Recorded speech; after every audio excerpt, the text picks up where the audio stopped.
Hello and thank you for watching. I'm Ashley Van Dyke with Advantage Software, and on today's video, Eclipse 12 Always On Waveform will begin discussing some of the incredible audio changes that are happening in Eclipse 12. And first up is the Always On Waveform. There are a few key benefits of having a waveform display that is always available, whether you're actively recording or not. First, you know with absolute certainty what your recording status is and that you're ready to go. You'll know as soon as you open Eclipse if there's a problem with your preferred recording device. Next, you don't have to waste time starting and ending and then managing test files to ensure that your real time audio is working correctly. You'll be able to tell all the time before, during, and after a job that your recording device is available and working properly. And last, this gives us the ability to add a whole set of new tools that give you more control and more information about your audio recording. Let's take a look at what the always on waveform display looks like and what it means for you. I'm in Eclipse 12, and already you see in the bottom left-hand corner of my screen, there's a waveform indicator. This means that there's already a valid recording device configured, and it's ready to record me. This display is now always on and will tell you at a glance if your recording settings are configured properly and ready to go. In this case, I see that I have an active one-channel recording, and it's very much picking up my voice and ready to record. Currently, I have this configured to use my laptop's onboard microphone. And so anything that my laptop microphone would record, it's going to record and it'll pick up. And I'll know that as soon as I open Eclipse, my microphone is working and ready to go. Now, let's take a look at what the waveform display will look like if you're using a multi-channel device. I've changed my user settings so that now I'm using a multi-channel recording device. I've configured 8 channels, and as I speak into one of the channels, you see that the waveform for that channel bounces, as well as the mixed channel. When I speak into channel number 6, now channel number 6 is activated. It turns blue. I get the bouncing indicator, and the mixed channel is also activated. And you'll note that I also see things like the clip indicator on that channel indicating that the audio input is a little bit too loud, and I may need to turn that volume down or adjust the microphone placement so that the input is not so loud. Now we see that that microphone input is a little bit more reasonable. I'm still getting a healthy bounce. However, I'm no longer getting the clipping indicator. And so this always on waveform display allows me to configure my devices, even my multi-channel recording devices, before I begin recording. This saves me time, disk space, and the hassle of having to manage those files later.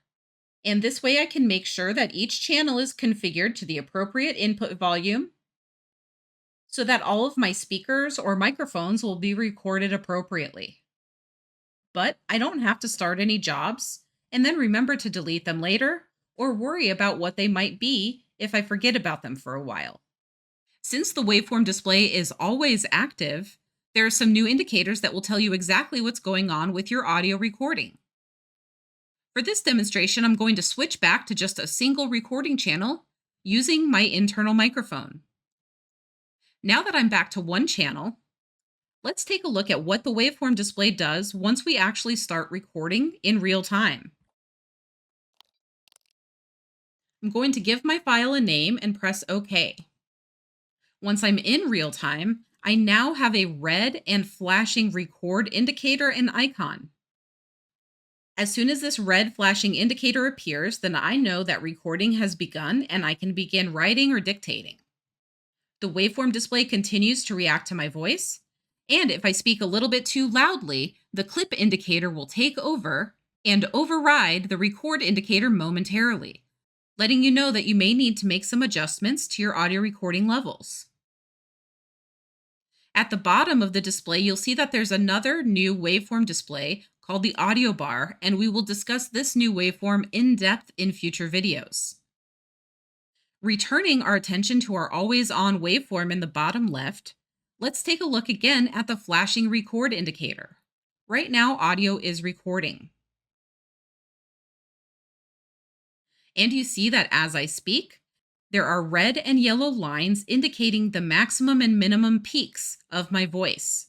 And these red, yellow, and eventually green lines indicate how loud and how strongly I'm being recognized by the recording device.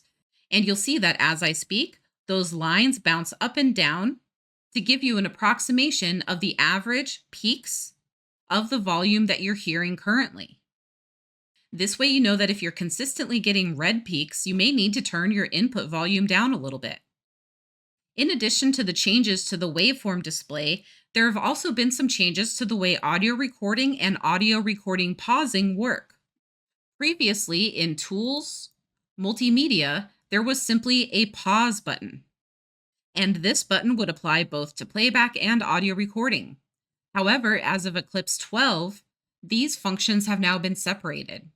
So now there is a pause playback function and a pause recording function.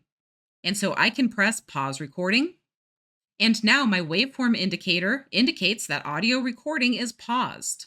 I'm still getting the waveform performance indicating my peaks and valleys and current activity to let me know that my device is still available and ready to go.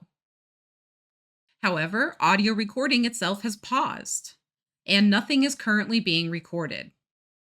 In order to begin recording again, all I have to do is go to Tools, Multimedia, Record, and recording will resume once again. This process has been much streamlined compared to earlier versions and should give you consistent, reliable performance. I've closed out of my real-time file to demonstrate the next function of the always-on waveform display, and that is that it will warn you if your device is missing. This is especially useful for USB-based devices. If I unplug my USB device, Eclipse will tell me that there is no device. My preferred recording device that I have told Eclipse to use is missing, and Eclipse is going to warn me that there is no device. My device is missing and it is not ready to record unless I either change my settings or plug that device in. And as soon as I plug that device back in, there's no more need to close and reopen Eclipse. Eclipse is able to identify those devices on the fly when necessary. And so again, the always-on waveform display will tell you immediately if your device is missing, if your device is currently recording, or if your device is currently paused. And additionally, whenever your device is available, you'll get a live interactive waveform display that allows you the peace of mind in knowing that your recording is going to work this time and every time. We hope that you'll enjoy and utilize these new tools available because of the always-on waveform display.